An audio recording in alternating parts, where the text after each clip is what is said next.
Hi സുഹൃത്തുക്കളെ, അപ്പോൾ divisional accountant പരീക്ഷയുടെ പാർട്ട് 1, അതായത് ഫസ്റ്റ് സ്റ്റേജൊക്കെ എഴുതി കഴിഞ്ഞ പ്രിലിമിനറി പരീക്ഷ എഴുതി കഴിഞ്ഞ ഉദ്യോഗാർത്ഥികളാവും നിങ്ങൾ.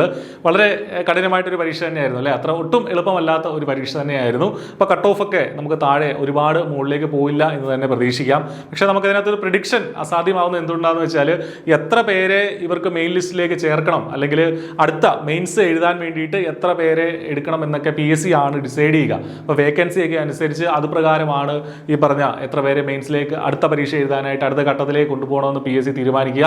അപ്പോൾ അത് വെച്ചിട്ടാണ് കട്ട് ഓഫ് വരിക. അപ്പോൾ ആ തൊട്ടടുത്ത ലിസ്റ്റിൽ ഒരുപാട് പേരുണ്ടെങ്കിൽ, ഒരു 10,000-20,000 പേരൊക്കെ ഉണ്ടെങ്കിൽ അത്യാവശ്യം കട്ട് ഓഫ് ഒരുപാട് താഴെ പോകാനും സാധ്യതയുണ്ട്. അപ്പോൾ എന്താണെങ്കിലും ഈ പരീക്ഷയ്ക്ക് നമ്മൾ മെയിൻസിന് വേണ്ടിയിട്ട് ഇപ്പോഴേ പ്രിപ്പയർ ചെയ്ത് തുടങ്ങുക എന്നുള്ളതാണ് ചെയ്യേണ്ടത്. അപ്പോൾ അതിന് വേണ്ടിയിട്ട് എന്താ ചെയ്യേണ്ടത്? നമ്മുടെ ഓൾറെഡി പ്രിലിംസ് നമ്മൾ പഠിച്ചിട്ടുണ്ട്, അതേ കാര്യങ്ങൾ തന്നെയാണ് മെയിൻസിലേക്ക് നമ്മൾ പഠിക്കേണ്ടത്.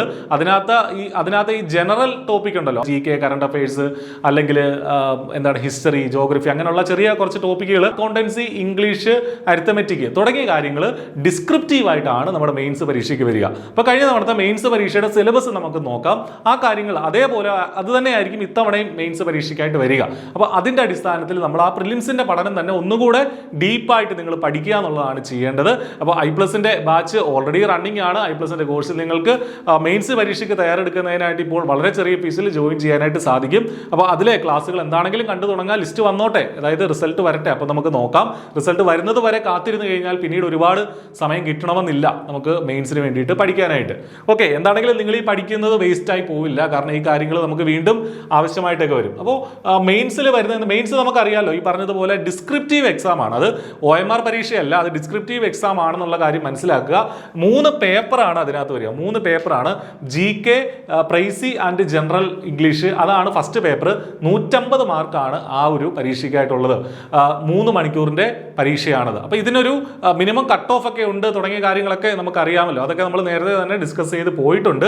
എലമെന്ററി ബുക്ക് കീപ്പിംഗ്, അതായത് അക്കൗണ്ടൻസി ആണ് രണ്ടാമത്തെ പേപ്പർ എന്ന് പറയുന്നത്. അതിന് 150 മാർക്കാണ്, 3 മണിക്കൂറിന്റെ പരീക്ഷയാണ്. മൂന്നാമത്തെ പേപ്പർ എന്ന് പറയുന്നത് എന്താണ്? Arithmetic mensuration, elementary but practical, 200 മാർക്കാണ് മൂന്നാമത്തെ പേപ്പറിനുള്ളത്. അതിനാണ് ഏറ്റവും കൂടുതൽ ഇമ്പോർട്ടൻസ് ഉള്ളതും. 3 മണിക്കൂറിന്റെ പരീക്ഷ തന്നെയാണ് അതും, അല്ലേ? ഇനി ഇതിന്റെ ഡീറ്റെയിൽഡ് ആയിട്ടുള്ള സിലബസിലേക്ക് വന്നാൽ GK, Praisy writing and general English നോക്കുമ്പോൾ അതിനകത്ത് സബ്ജക്റ്റ് ഡിസ്ട്രിബ്യൂഷൻ എങ്ങനെയാണ് വരുന്നത് വെച്ചാൽ, GKക്ക് 60 മാർക്കാണ്. ടോട്ടൽ 150 മാർക്ക് നമ്മൾ പറഞ്ഞു. GKക്ക് 60 മാർക്കാണ്. എഴുതാൻ എടുക്കുന്ന സമയം 45 മിനിറ്റ് ആണ്. ഈ കാര്യങ്ങളൊക്കെ നമ്മൾ എന്തിനാണ്, നമ്മുടെ പ്രിലിംസിന് വേണ്ടിയിട്ട് ഈ കാര്യങ്ങളൊക്കെ നമ്മൾ പഠിച്ചിട്ടുണ്ട്. വേൾഡ് ക്യാപിറ്റലിൽ നിന്ന് 2, വേൾഡ് ലാംഗ്വേജ് 2, കറൻസി 2, ലീഡേഴ്സ് 2, അങ്ങനെയുള്ള കുറേ കാര്യങ്ങളാണ് ഈ ഒരു ഭാഗത്തു നിന്നുള്ളത്. ഓരോന്നിനും ഫാക്ട്സിൽ നിന്ന് 10 മാർക്ക്, ഹിസ്റ്ററിയിൽ നിന്ന് 10 മാർക്ക്, സൊസൈറ്റി ആൻഡ് ആർട്സിൽ നിന്ന് 10 മാർക്ക്, പൊളിറ്റിക്സിൽ നിന്ന് 10 മാർക്ക്, സയൻസ് ആൻഡ് ടെക്നോളജിയിൽ നിന്ന് 10 മാർക്ക്, ഏറ്റവും റീസെന്റ് ആയിട്ട് ഡെവലപ്മെന്റിൽ നിന്ന് 10 മാർക്ക് തുടങ്ങിയ കാര്യങ്ങളാണ് ഇവിടെ നമുക്ക് വരുന്നത്. ദെൻ ആ ഫസ്റ്റ് പേപ്പറിന്റെ പാർട്ട് 2 എന്നുള്ളത് ഇംഗ്ലീഷ് ലാംഗ്വേജ് ആണ്. അതിനും 60 മാർക്കാണ്, 45 മിനിറ്റ് ആണ്. അതിലെ സബ് ഡിവിഷൻ കൃത്യമായിട്ട് ഇവിടെ കൊടുത്തിട്ടുണ്ട്. Noun, tense, verb, other. ഇത് നമ്മൾ പ്രിലിംസിന് ഇങ്ങനെ തന്നെ പഠിച്ചതാണ് അല്ലേ? അപ്പോൾ ഇത് എഴുത്ത് പരീക്ഷയാണെന്ന് ശ്രദ്ധിക്കുക. ഡിസ്ക്രിപ്റ്റീവായിട്ട് എഴുതാനാണ് നമ്മൾ ശ്രദ്ധിക്കേണ്ടത്.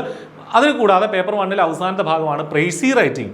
30 മാർക്കാണ് ആ ഭാഗത്തുള്ളത്. I+ന്റെ മെയിൻസ് ബാച്ചിന്റെ ഭാഗമായിട്ട് പ്രൈസി റൈറ്റിംഗിന്റെ പ്രത്യേക ട്രെയിനിങ് ഒക്കെ നമ്മൾ കൊടുക്കുന്നുണ്ട് ലൈവ് ക്ലാസ്സുകളിലൂടെ. അതിലൊക്കെ നിങ്ങൾക്ക് ജോയിൻ ചെയ്യാനായിട്ട് സാധിക്കും. അപ്പോൾ ഇത് ഒരു കമ്മ്യൂണിക്കേറ്റീവ് സമ്മറി എഴുതുക എന്നുള്ളതാണ്. ഒരു 100 വേർഡിൽ സമ്മറി എഴുതുക എന്നുള്ളതാണ് നമ്മളിവിടെ. അങ്ങനെയുള്ള 2 ചോദ്യങ്ങളാണ് ഇവിടെ കൊടുത്തിട്ടുള്ളത്. 20 മിനിറ്റും 10 മിനിറ്റുമായിട്ട് അത് ഡിവൈഡ് ചെയ്തിട്ടുണ്ട്. അപ്പോൾ ഇതാണ് ഇതിനെ പറ്റിയുള്ള കൂടുതൽ പ്രാക്ടീസും മറ്റു കാര്യങ്ങളും ഒക്കെ നമ്മൾ നൽകുന്നതാണ്. ഇനി രണ്ടാമത്തെ പേപ്പർ എന്ന് പറഞ്ഞാൽ എലമെന്ററി ബുക്ക് കീപ്പിംഗ് അഥവാ അക്കൗണ്ടൻസി ആണ്. ഇതേ കാര്യങ്ങൾ നമ്മൾ പ്രിലിംസിനും പഠിച്ചിട്ടുണ്ട്. പ്രിലിംസിന്റെ സെയിം സിലബസ് തന്നെയാണ് അക്കൗണ്ടൻസിയിൽ വരുന്നത്. അതൊന്ന് കുറച്ചും കൂടെ ഡീപ്പായിട്ട് പഠിക്കുക എന്നുള്ളത് മാത്രമാണ് നമ്മൾ ചെയ്യേണ്ടത്.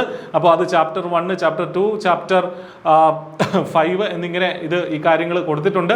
ഓരോന്നിനും ഡിവിഷൻ ഓഫ് മാർക്ക് 21 മാർക്ക്, ഓരോ ചാപ്റ്ററിനും 21 മാർക്ക് വീതം കൊടുത്തിട്ടുണ്ട്. ദെൻ 5 മാർക്കിന്റെ 2 ചോദ്യങ്ങൾ, 3 മാർക്കിന്റെ 1 ചോദ്യങ്ങൾ, അങ്ങനെ എത്ര മാർക്കിന്റെ ചോദ്യങ്ങൾ വരും എന്നുള്ളത് വരെ അവിടെ കൊടുത്തിട്ടുണ്ട്. കൂടാതെ അങ്ങനെയുള്ള പല ചാപ്റ്ററുകളായിട്ട് ആ ഒരു അക്കൗണ്ടൻസി അല്ലെങ്കിൽ എലമെൻ്ററി ബുക്ക് കീപ്പിംഗ് തിരിച്ചിട്ടുണ്ട്. 150 മാർക്കാണ് ആ പേപ്പറിന് ഉള്ളത്. ഫൈനലി മൂന്നാമത്തെ പേപ്പർ എന്ന് പറഞ്ഞാൽ അരിത്തമെറ്റിക് ആൻഡ് മെൻസ്ട്രേഷൻ ആണ്. ഇതിൻ്റെ സിലബസ് നമുക്കറിയാം അല്ലേ, പ്രിലിംസിന് വേണ്ടിയിട്ട് നമ്മൾ ഇതും പഠിച്ചിട്ടുണ്ട്. ഇതിൽ നിന്ന് ഇത് പ്രിലിംസിന് OMR ആയിരുന്നെങ്കിൽ ഇത് സ്റ്റെപ്പുകൾ എഴുതി ചെയ്യുന്ന രീതിയിലാണ് മെയിൻസ് ഉള്ളത്. അപ്പോൾ സ്റ്റെപ്പുകൾ എഴുതി കറക്റ്റ് ആൻസർ കിട്ടണം എന്നുള്ളതാണ് ഇതിനകത്ത് മറ്റൊരു ചലഞ്ച് എന്ന് പറയുന്നത്. സ്റ്റെപ്പുകൾക്കായിട്ട് മാർക്ക് കഴിഞ്ഞ തവണ കൊടുത്തിട്ടുണ്ടായിരുന്നില്ല. ഫൈനൽ ആൻസർ കറക്റ്റ് ആണെങ്കിൽ മാത്രമായിരുന്നു ആ ഫുള്ള് ക്വസ്റ്റിനുള്ള ആൻസർ കൊടുത്തിരുന്നത്. പക്ഷെ പേടിക്കൊന്നും വേണ്ട, ഇത് നമുക്ക് ചെയ്തെടുക്കാവുന്നതേ ഉള്ളൂ. Number system, quadratic equation, polynomials, linear equation എന്നിങ്ങനെ ഈ സിലബസ് നമ്മൾ കണ്ടിട്ടുണ്ട്. അപ്പോൾ ഇത്രയും അങ്ങനെ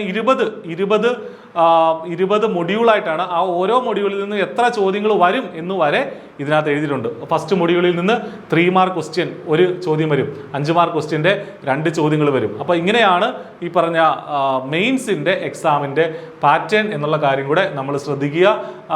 ഈ അരിത്തമെറ്റിക് ആൻഡ് മെൻസ്ട്രേഷൻ്റെ കേസിൽ ടോട്ടൽ 3 മാർക്ക് ക്വസ്റ്റ്യൻ 20 എണ്ണം വരും, ടോട്ടൽ 5 മാർക്ക് ക്വസ്റ്റ്യൻ 28 എണ്ണം വരും. അങ്ങനെയാണ് 200 മാർക്ക് അരിത്തമെറ്റിക് ആൻഡ് മെൻസ്ട്രേഷനിൽ നിന്ന് വരുന്നത്. അപ്പോൾ ഇതാണ് മെയിൻസിൻ്റെ സിലബസ്. ഇപ്പോൾ തന്നെ നിങ്ങൾ ഈ പരീക്ഷയെ സീരിയസ് ആയി സമീപിക്കുന്നവരാണെങ്കിൽ, ഈ ഒരു ജോലി ആവശ്യമുള്ളവരാണെങ്കിൽ, അത്യാവശ്യം നന്നായിട്ടൊക്കെ പ്രിലിംസ് എഴുതിയിട്ടുണ്ട് എന്നൊക്കെ കരുതുന്ന ആളുകളാണെങ്കിൽ തീർച്ചയായിട്ടും നിങ്ങൾ ഈ പ്രിപ്പറേഷൻ സ്റ്റാർട്ട് ചെയ്യുക. എങ്കിൽ മാത്രമേ നമുക്ക് നമ്മുടെ കോമ്പറ്റീഷനെ ഓവർകം ചെയ്ത് മികച്ച റാങ്കിലേക്ക് എത്താനും ഏറ്റവും മികച്ച ഡിവിഷണൽ അക്കൗണ്ടന്റ് പോലൊരു തസ്തികയിലേക്ക് എത്താനും സാധിക്കുകയുള്ളൂ. അപ്പോൾ നന്നായിട്ട് പഠിക്കുക. All the best. Thank you.